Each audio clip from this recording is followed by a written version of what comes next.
Hello students, welcome back to our channel Physics Gallery. Asha Vinu. This is your Asha teacher coming with the new lecture of our chapter Nucleus, the fourth lecture. Okay, so in the last lecture we have studied what is radioactivity, what is the reason, what is the cause of radioactivity, how alpha decay, beta decay and gamma decay occurs. Okay, and today we are going to these alpha, beta, gamma, properties of alpha, beta, gamma. Okay, so at first we are going to the properties, we are going to discuss properties of alpha, beta, gamma particles which are obtained during radioactivity. So, a warm welcome to all of my dear students. Good morning.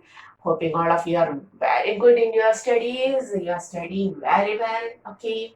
Yeah, ma'am. We are sitting in our home, always in front of computers, laptops, or mobiles, and throughout. This is so much boring. Okay. Yes, something is sometimes boring, but it makes reward to us. Okay. So let us start. Today we are going to at first we are going to the properties of alpha, beta and alpha beta particles and gamma radiations, okay, which are obtained during radioactivity. So at first we are taking the alpha particle. First one is alpha, then we will take beta particles and then we will take gamma particles, okay, gamma particles. So what about alpha? The first property. What is alpha? Alpha particles are helium nucleus. We know helium nucleus. Okay. Represented as 2He4. Represented as 2He4 with 2 protonic charge and 4 protonic mass. 2 protonic charge and 4 protonic mass. Okay.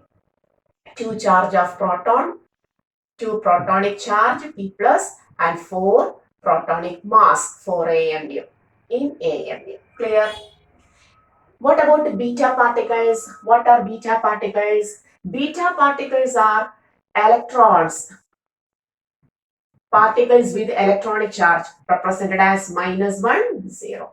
Beta particles are electrons represented as E -1, 0. Okay, electronic charge, mass is very small. We represent it as to be 0. And what are gamma particles? All of us know gamma particles are electromagnetic radiations. They are electromagnetic radiations without charge and mass. Without charge and mass.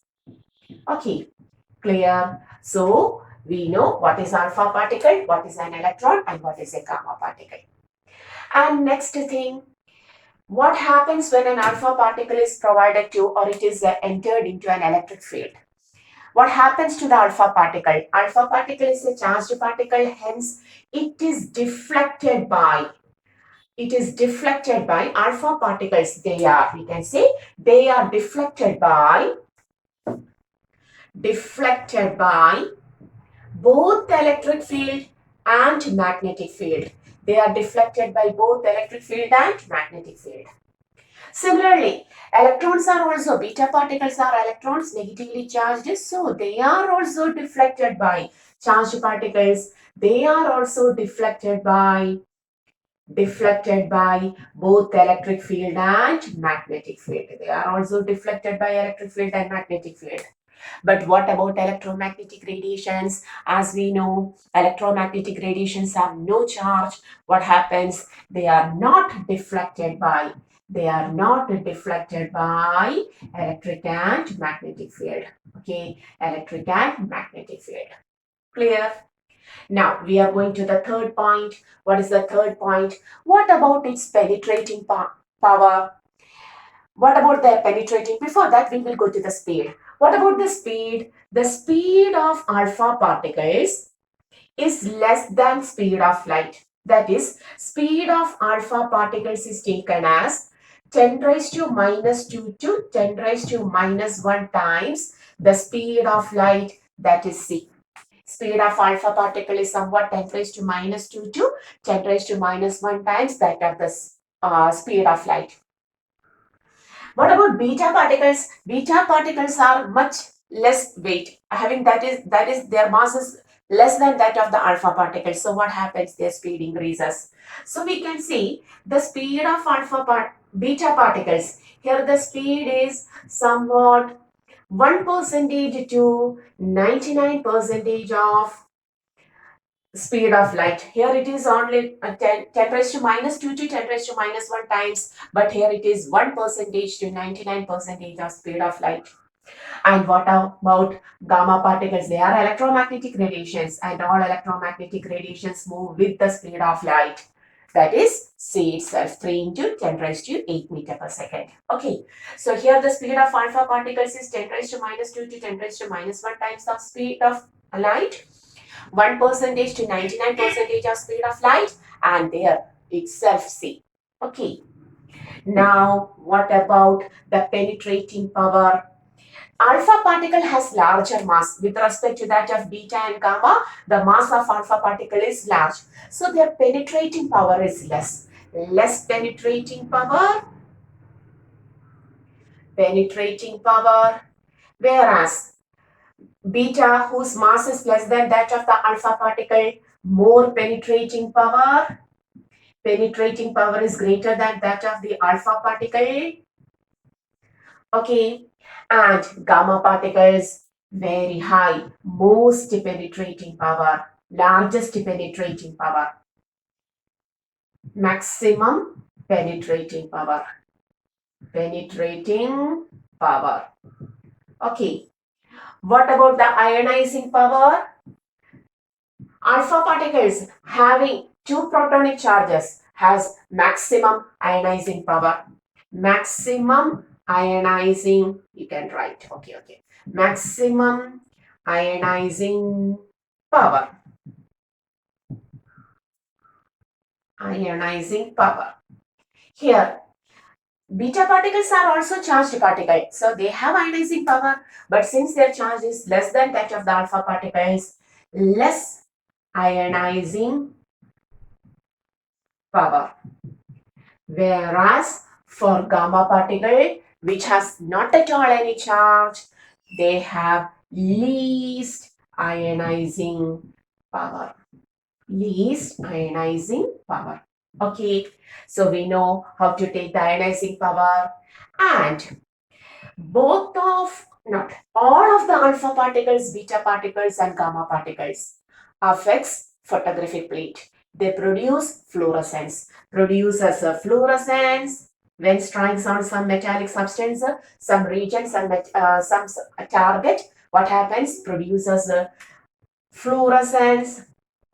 They produces fluorescence and affects the photographic plate. They affects the photographic plate also.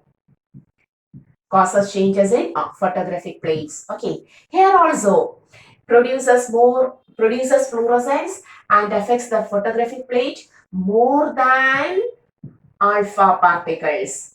More than alpha particles. You can write beta particles also produces fluorescence and affects the photographic plate more than that of the alpha particles. Here also these gamma particles also produces fluorescence and affects the photographic plate much more than beta particles. Okay, more than beta particles. Okay, so these are the general properties of our, can you see the board at that, up to that level? Yes, no problem. So these are the properties of alpha, beta, gamma. So once more we are revising what is alpha particle. Alpha particle is a helium nucleus with a 2 protonic charge and 4 protonic mass.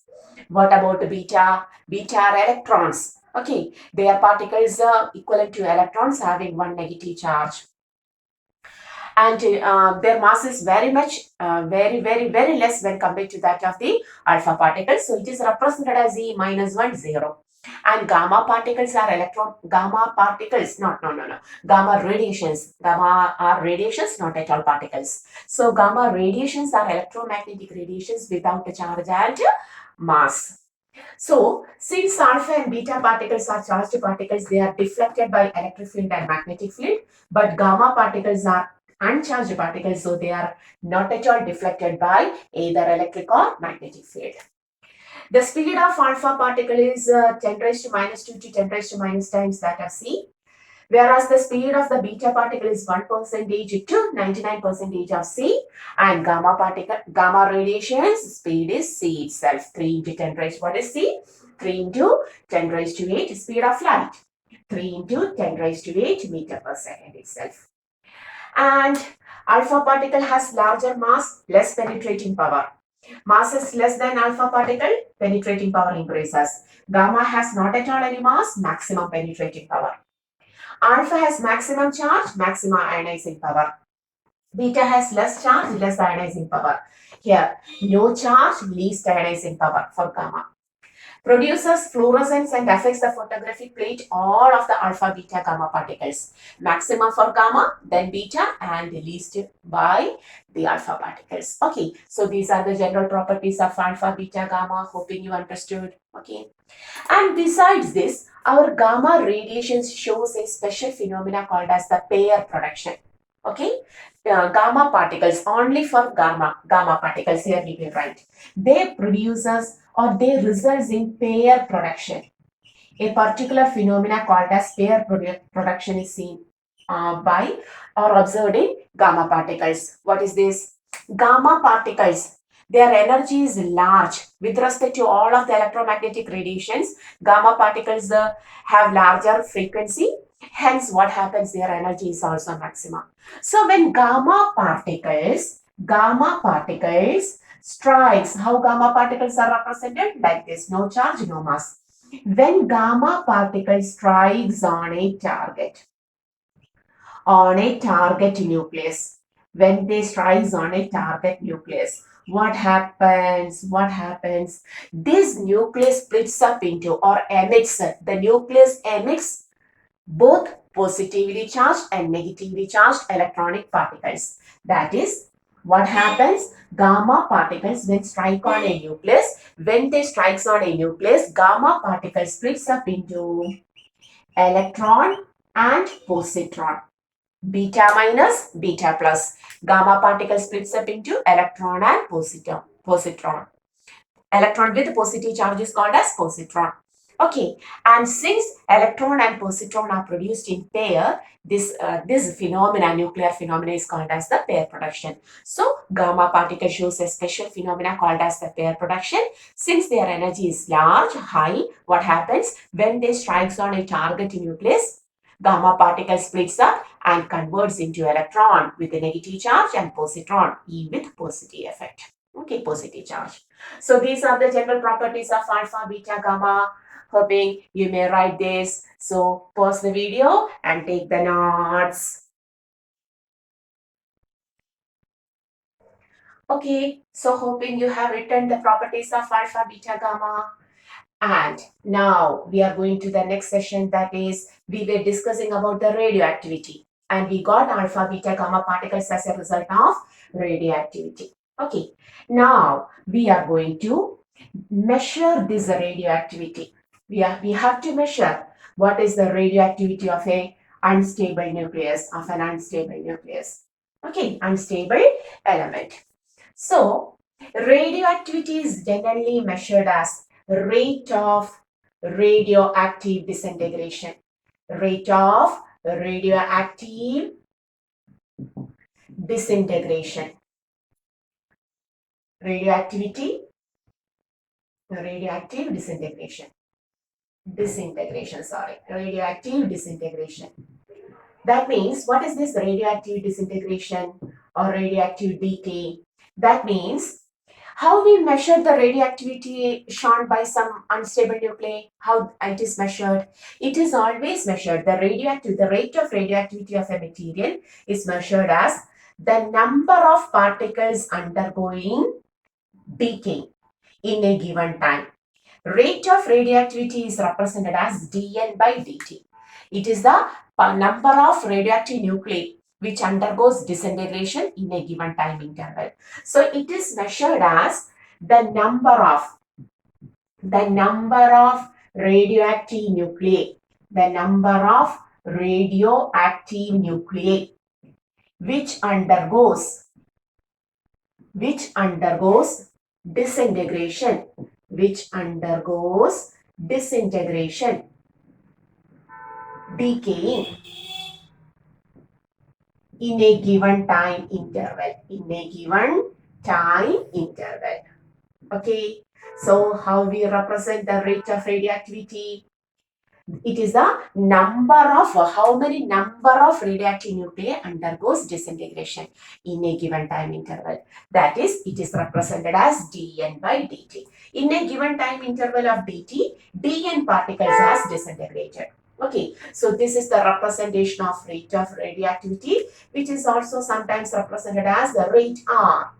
Okay, it is also represented as the rate R.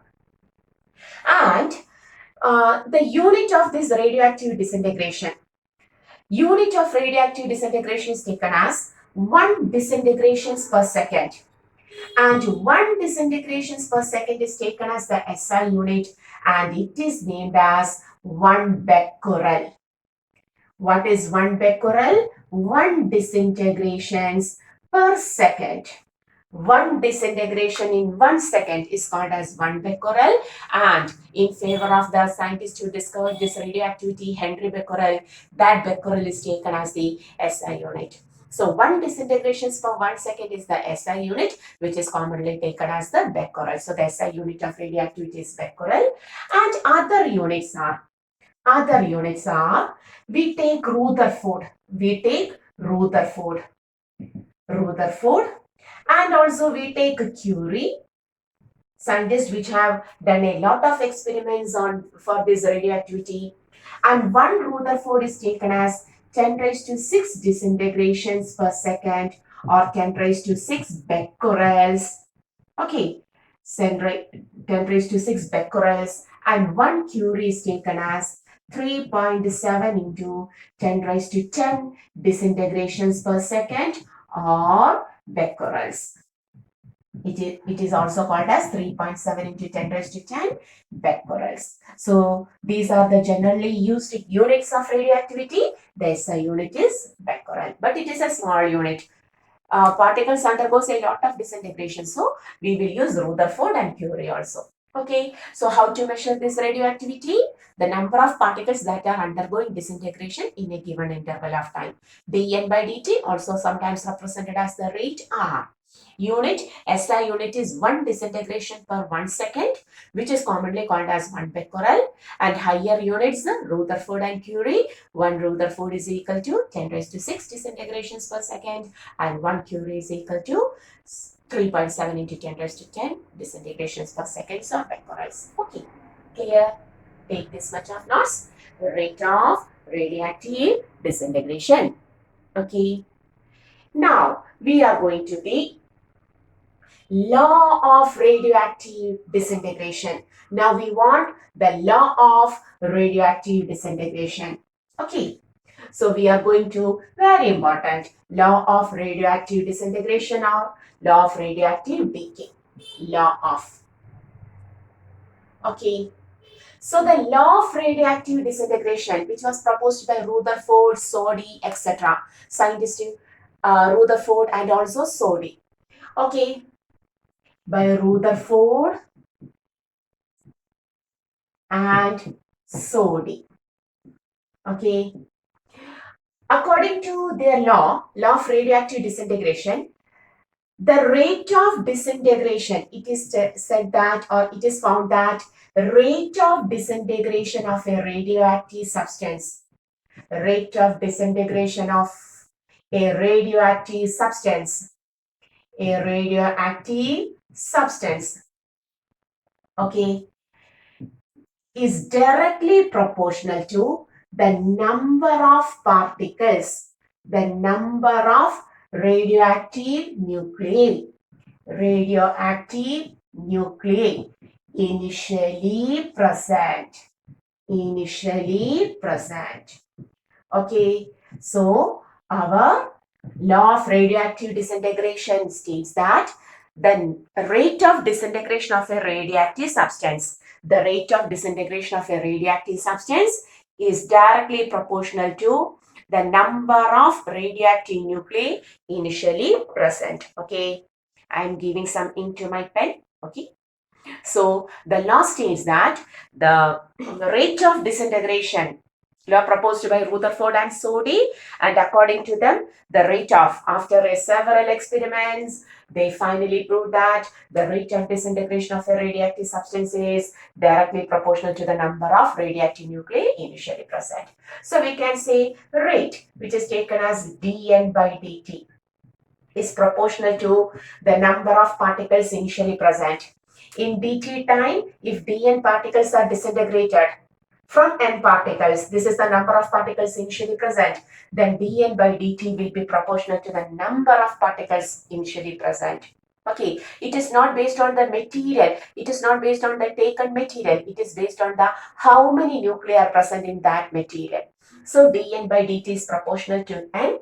And we know in your chemistry, in chemical kinetics, you have studied that how to represent the rate. The rate of a chemical reaction can be expressed either in the terms of the reactants or in the terms of the products we have studied. You have studied it in your chemistry topic called as the chemical kinetics. And there we have discussed, we were studying that rate of a reaction is always a positive quantity. Important. The rate of a reaction, either chemical reaction or nuclear reaction. Here we are discussing the nuclear reaction. Rate of a reaction is always taken as a positive thing. Okay, rate of a reaction is always positive quantity. But here dn, the number of particles disintegrating. We know initially larger number of particles are present, but after some time some particles have disintegrated, so the remaining particles will be less than that of the initial particle. That is, we have to take number of particles finally present minus number of particles initially present. And n1 is greater than n2 because initially larger amount of particles are present, and fine, after dt time, what happens? Some particles are disintegrated. So N2 is less. So since N1 is greater than N2, N2 minus N1 will be negative. Okay. When we take dn will be a negative quantity. But what is the speciality? We will represent the rate of the reaction always as a positive quantity. Sorry. Sorry. So what we were talking? dn is a negative one, but the rate dn by dt must be positive. So in order to make this a sorry, in order to make this rate positive, we have to put a negative sign so that when we take dn, there will be a negative. That negative and this negative becomes positive. So the rate may be always written as minus dn by dt. Okay, clear? So here there will be a negative sign always. And when we convert the proportionality to a constant, we will get a constant lambda into n, where lambda is called as the decay constant. Lambda is called as the decay constant. Clear? Okay, so the law of radioactive disintegration, law of radioactivity states that the rate of disintegration of a radioactive substance is always directly proportional to the number of particles initially present. Okay, that is, if you take uranium, that is the radioactive uranium, whether the rate of disintegration of uranium is always a constant one? No, no, no, no. As the number of nuclei in the radioactive substance in the uranium sample taken is increased, if you take 1 gram of uranium particle and 10 grams of uranium particle, whether the rate of disintegration is same in both? Never. In 10 grams, more particles are initially present, so the rate will be greater. But in 1 gram, the number of particles initially present is less, so the rate will be less. That is the thing. So the rate of disintegration of a radioactive substance is always proportional to the number of radioactive nuclei initially present, minus dn by dt is proportional to n. Since dn is a negative quantity and the rate will be always a positive thing, we have to put a negative sign for the rate minus dn by dt proportional to n. Minus dn by dt is equal to lambda n, where lambda is called as the decay constant, the constant here of the decay constant. Clear? Okay, right? The rate of law of radioactive disintegration. I have to check my camera. Okay. Okay. So we have understood what is the law of radioactive disintegration. Once more, we are going to write this law of radioactive disintegration. What is the law stating? Minus dN by dt is equal to lambda n. So may I write? So according to the law, minus dN by dt is equal to lambda into number of particles initially present. On rearranging, may I write this equation as dN by n? Putting this negative sign here, lambda into cross multiplying dt, I have taken 10 on LHS and dt on RHS. Okay, there is a minus sign also. Now we are going to, this is dN by n. The number of particles, the total number of particles n, and inside it dN is disintegrated. So to take the total on integrating, we can write, here we can write integral of dN by n is equal to minus lambda, it is a constant, integral dt. So from where to where? From 0 seconds to t seconds. That means from initial particle at 0 second, the particle is n0, and after t second, we are taking the particle as n. On starting time, the initial number of particles was n0, providing the limits, and after t seconds, it is n. So we are going to integrate. What is integral dn by n? All of us know it is log to the base en. From where to where? From n0 to n is equal to minus lambda from t to 0, t minus 0. Okay, and taking this, what is the limit? How to apply the limit? Upper limit minus the lower limit is equal to minus lambda t. Log A minus log B can be written as log E n by n0 is equal to minus lambda t. Isn't it? So we got an equation which relates the number of particles initially present n0, the number of particles present after the time t, remaining undecayed after the time t, and lambda the decay constant. This is an important equation, and this equation is in the logarithmic form of relation, that is law of radioactivity. And on converting this logarithm to exponential, you will get the value as, do you know how to convert the logarithmic value to exponential? Convert it and make it is in the exponential form. So now the equation becomes n by n0 is equal to e raised to, it has to be changed into exponential form. So n by n0 is equal to e raised to minus lambda t, or we can write n is equal to n0 e raised to minus lambda t, where n is the number of particles remaining after t time.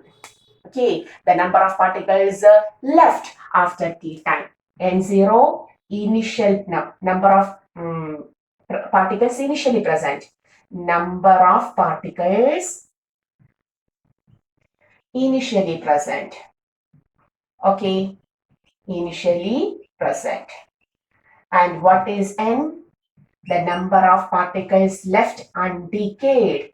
Number of particles left undecayed after t time. After t time. Okay, very important. This is the exponential form of the equation, and this is the logarithmic form of the equation. Simple. Write this. Hoping you understood. Very simple. So, hoping you understood, n is equal to n0 e raised to minus lambda t. So may I write this region?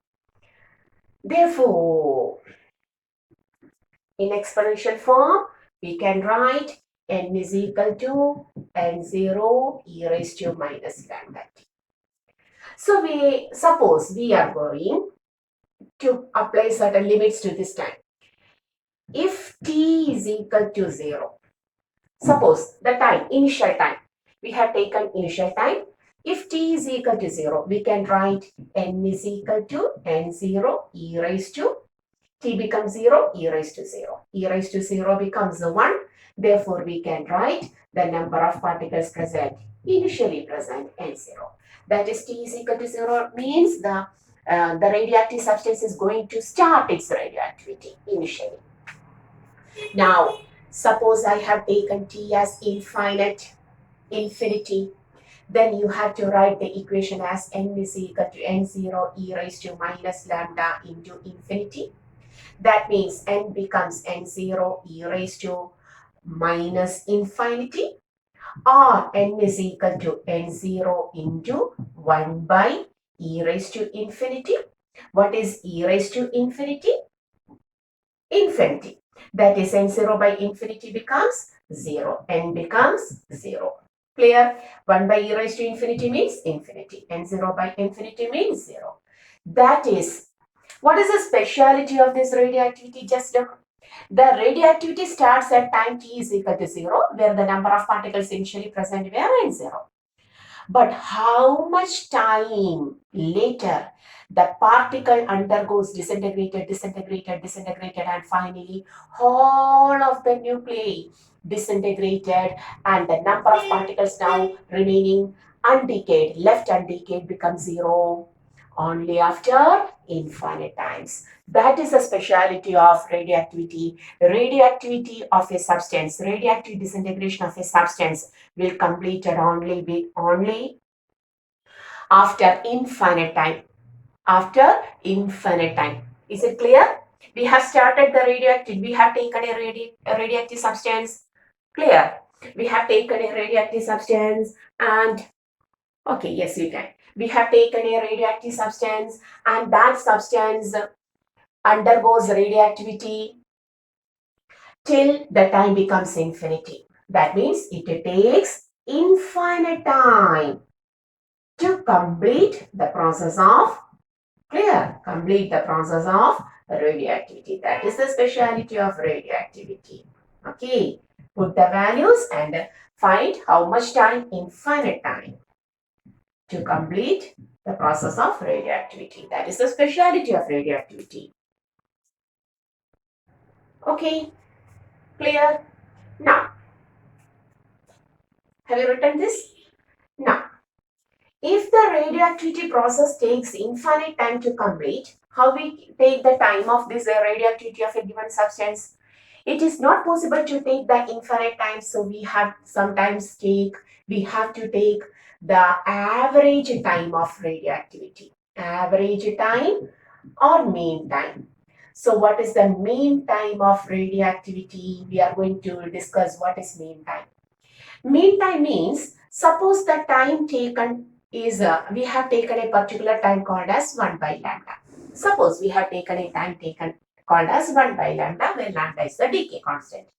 Now, providing the values, n is equal to n0 e raised to minus lambda t means 1 by lambda, lambda cancelled, n becomes n0 e raised to minus 1, or n becomes n0 into 1 by e.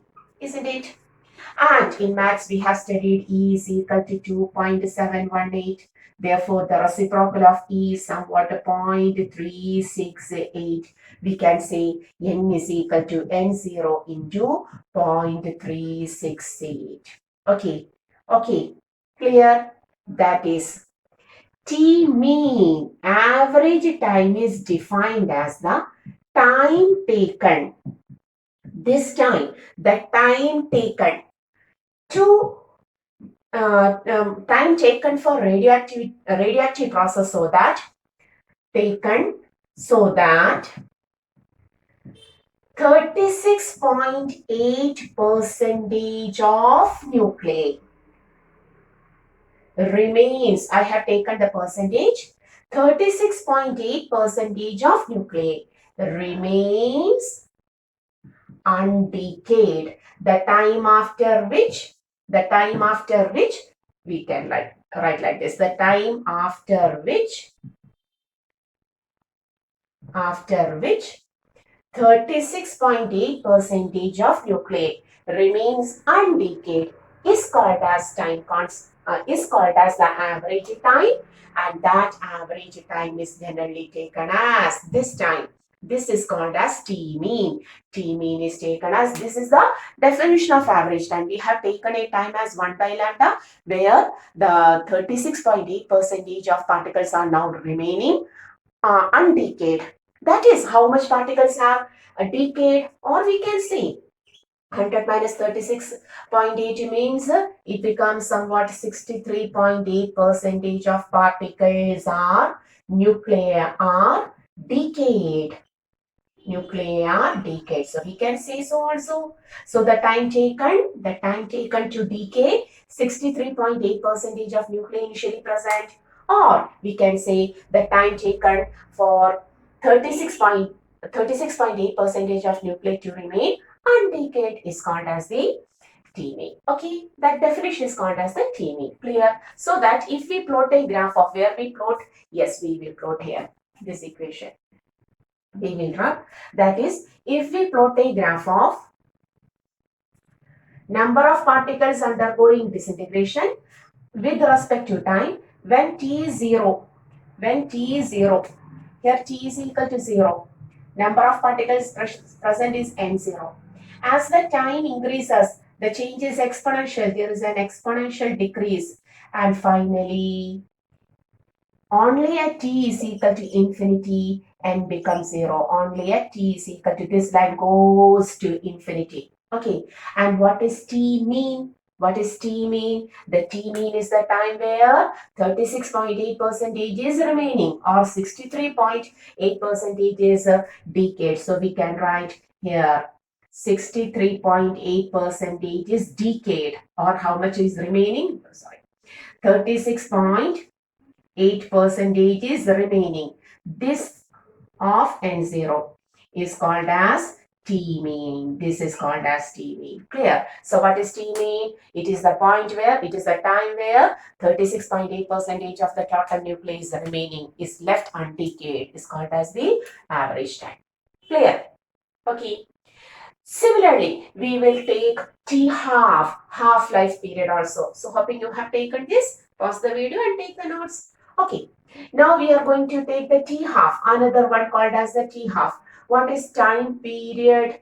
That is half-life of the total. Now we are going to the half-life period. Not time period, but half-life period. T half. So T half means the time taken to disintegrate or decaying half of the initial nuclei present, half of the nucleus or the particles initially present. So T half means time required to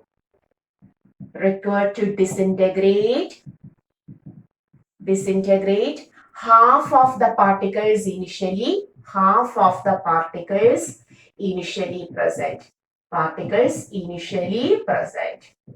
Okay, that means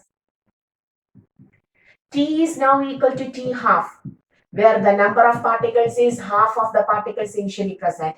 So when we take the equation n is equal to, we will take this equation. This is the good way. So log to the base e, n becomes n0 by 2 divided by n0 is equal to minus lambda into, what is the time taken now? T half.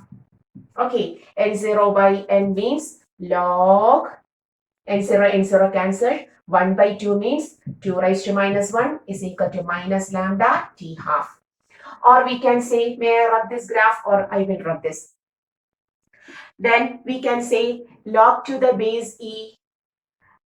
How to convert this? So we will write it as minus 1 into log to the base e 2 is equal to minus lambda T half. Minus cancelled. Now log to the base e 2 is equal to lambda into T half. T half becomes log to the base e 2 by lambda. How to convert log to the base e?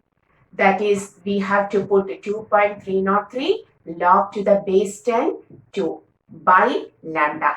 And we know log to the base 10 2 is equal to 0.3010. Okay, a mathematical rearrangement. So T half becomes 2.303 into, what is log to the base 10 into base 10 of 2, 0.3010 by lambda, or t half becomes, multiplying you will get 0.693 by lambda. So this is the equation for t half. Understood? The time taken to disintegrate half of the particles initially present is t half. That is, time becomes t half and becomes n0 by 2. Putting the value log to the base e, this equation. Which equation we have taken? Which equation here? Log to the base e n by n0 is equal to minus lambda t. That equation we have taken here. Putting the value, n becomes n0 by 2. Denominator n0, time becomes t half. N0 cancelled, 1 by 2 may be written as 2 raised to minus 1 into minus lambda t half. Then can be taken as minus 1 into log to the base e2 is equal to minus lambda t half. Converting log to the base e, we convert it into log to the base 10 by taking 2.303, and finally we will get t half as 0.693 by lambda. So take the equation for t half. T half is 0.693 by lambda. Clear? Write this. Okay. Now, we understood, hoping you have taken simple topic. Hoping you have taken the derivation, the simple derivation of this t half. Whatever may be, we understood. T half is equal to 0.693 by lambda. That is into 1 by lambda. And what is 1 by lambda? T mean. T half is equal to 0.693 into T mean. Okay, so T half is equal to 0.693 into T mean, the relation connecting average time and half-life period. Clear? Okay, so these are certain equations related. Here, some numericals related to this is frequently asked. Okay, this topic, these equations, etc. And what maybe we got the time taken to, time required to disintegrate half of the particles initially present. Okay, that means, what does this mean? That is, suppose n0 particles are initially present. After 1 t half, particles becomes n0 by 2. After next t half, the particles again becomes half of the particle present, n0 by 4. Next t half, it becomes n0 by 8. After each t half, the particle present gets converted to half of its particle present. After next t half, it becomes n0 by 8, and so on, and so on. That means after 1 t half, it becomes n0 by by 2. After 2 t halves, n0 by 4. After 3 t halves, n0 by 8. After 4 t halves, n0 by 16, n0 by 16, and so on.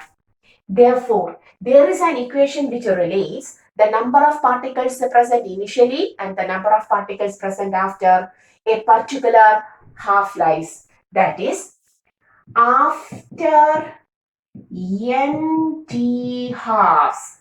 Okay, after n half-life periods. 1 half-life, 2 half-life, 3 half-life, 4 half-life, and so on. After n half-lives, the number of particles present undecayed will be obtained as the number of particles initially present into half raised to n, where n is the number of half-lives. For example, for n is equal to 1, for 1 half-life, it becomes n is equal to n0 by 2 after 1 half-life. After 2 half-lives, n is equal to 2, it becomes n is equal to n0, 1 by 2 raised to 2, 1 by 4, n0 by 4. If n is equal to 3, after 3 half-lives, we can write n is equal to n0, 1 by 2 raised to 3. n becomes 3, 2 raised to 3, 8, n0 by 8. Okay, after 4 half-lives, n is equal to n0 by 2 raised to 4. 2 raised to 4 is 16, becomes 16. n0 by 16. That is, in general, there is an equation which relates the number of particles remaining. What is n? Number of particles remaining undecayed. Okay, the remaining particles is n. Initial particle is n0. Small n is the number of T halves. So this equation is very important to solve the numericals easily for our competitive type of questions. Okay, so now we understood what is radioactivity.